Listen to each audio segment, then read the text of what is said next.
means coming to an end.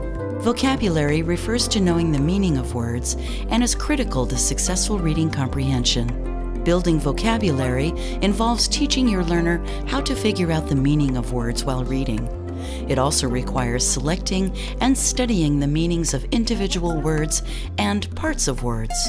It's important to relate these vocabulary words to learners' current and prior experiences to help cement them in their word bank.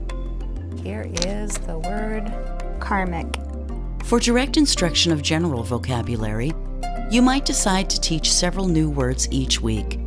When deciding which words to select from texts to pre-teach to your learner, keep in mind the following types of words that are particularly useful and can include words in the news, difficult or unfamiliar words, signal words, words not well defined by context, words that reinforce word learning strategies, prefixes and suffixes, compound words, high-frequency words. Okay, Janine, so we're going to be using a strategy today that's going to really boost our reading comprehension, but it's a vocabulary development strategy. What is a strategy, by the way? What comes to mind when you hear that word? It's an idea of steps to get to your goal, to the end of what you're working with.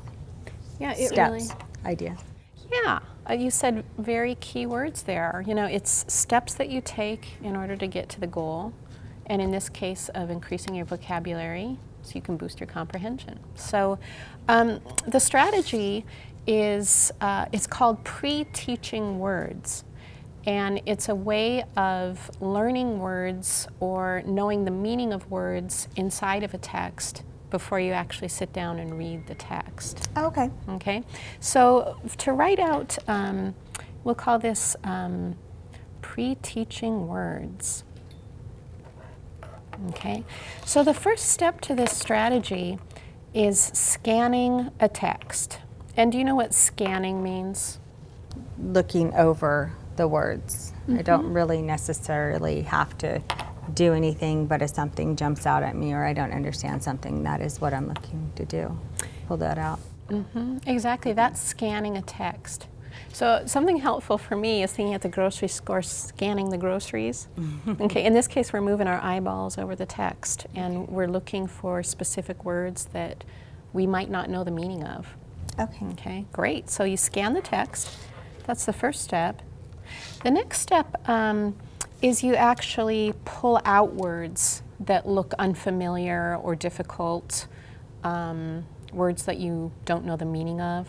All right, so I'm just going to write pull out words. Okay, so the words can be unfamiliar, difficult, you know, maybe you don't know the meaning of the word. And sometimes you might pull out a word and realize, I do know the meaning of this word.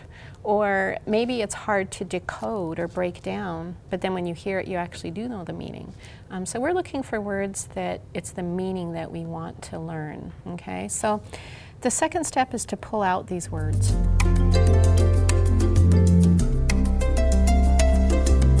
The next step is using clues in the text. So maybe reading the sentence that difficult word is inside of.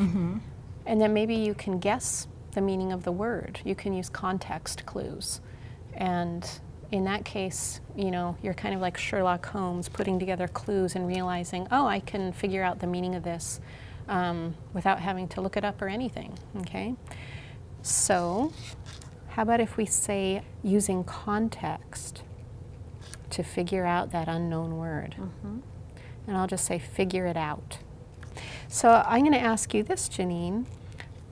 When you're not with me, which is most of your life, what are some ways that you can find out word meanings? By looking them up in the dictionary or on the computer. Okay, perfect. Yeah, and something I like to do too is I like to ask people around me, what does this word mean? So you can use technology, you can use the dictionary, you can ask people, talk about it with friends. And you know, sometimes it's tricky. A word might have 10 different definitions. But if we have the title and maybe a little context, you're on a good path to find the right one. All right, so maybe you will use an outside resource like a dictionary. You know, I use my phone all the time now to look up words. Use dictionary, computer, phone, and then you can take that word, put it back in the text, and see if it makes sense, once again using context, once you've really focused on a definition. See if that's the correct definition. Okay. Okay, and then lastly, and this is the fun part, you know, you get to read the text. That's where all of this strategy pays off. You can double check that the meanings are making sense in context of what you're reading, okay? Okay. This can be a very powerful strategy for reading comprehension when we know the words, the word meanings in a text. So the reason we're going to do this beforehand, scan the words, try to figure them out, look them up and so forth, is when you're actually reading the text, when you come across a word that's unfamiliar or difficult, it kind of stops the flow. And, you know, your train of thought is kind of derailed. And so there goes the reading comprehension. So we really want to play with, focus on, learn the meaning of words before we get to the text so that we can have the smoothest, most fluent reading experience that we can, because that's simply very important for understanding, for our reading comprehension. Okay. So this will be like a little roadmap we can use to learn words inside of a text. Shall we do it? Yes. Let's do it. All right. Teaching learners the meaning of unfamiliar words in a text before asking them to read it not only builds their vocabulary, it also boosts their comprehension of the reading material. When deciding which words to select from texts to pre-teach to your learner, keep in mind that some types of words carry more vocabulary building power than others. These are the best words to work on with your learner. Developing background knowledge and a strong vocabulary is key to reading well. For this reason, it's important to explicitly and regularly focus on vocabulary development with your learner. You've seen a tutor do quite a bit of talking when explaining a new strategy. During most lessons, you and your learner would be equally talkative.